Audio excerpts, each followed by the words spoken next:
TJ Grooms, who joins me now. Pastor, you say there's no incentive for leaders to take action in Chicago to combat crime. Why not?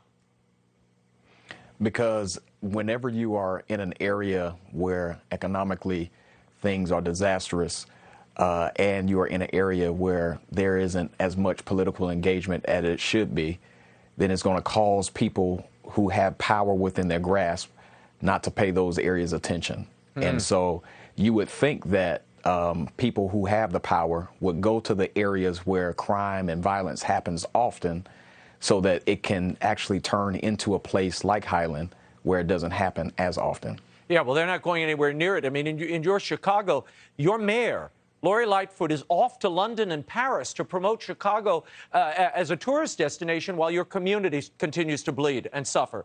Let's turn for a moment to Philadelphia, where police are looking for 7 teenagers seen in this video beating a 73-year-old man with traffic cones and smiling as they do it. James Lambert died the next day. Pastor, why is it that we keep seeing young kids committing these heinous acts, not only in your city, in my city of New Orleans as well? Because we have to recognize and understand that these kids that are committing violent acts, and even the kids that I deal with and see on a regular basis, this is all they are exposed to. And it's very difficult to expect children and young people to overcome what they're exposed to without giving them something else to be exposed to. And so we have to get to a place to where we start showing our kids and our teenagers and people who are committing acts of violence or who has that potential to, we have to start giving them another way.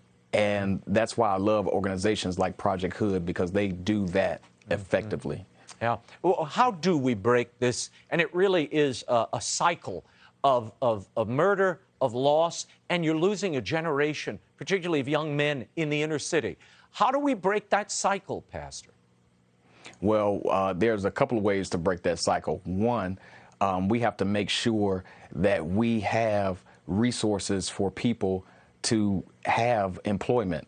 The young men that I deal with on a regular basis that are susceptible to these type of acts, they tell me all the time, Pastor, if I had money, if I had a job, then I wouldn't be doing some of the things that I am doing. And so that is a very important tool. And mentorship is so important for these young men, the type of mentorship you're providing, Pastor. So I thank you for that. We'll keep our eye on this. Hey, Sean Hannity here. Hey, click here to subscribe to Fox News YouTube page and catch our hottest interviews and most compelling analysis. You will not get it anywhere else.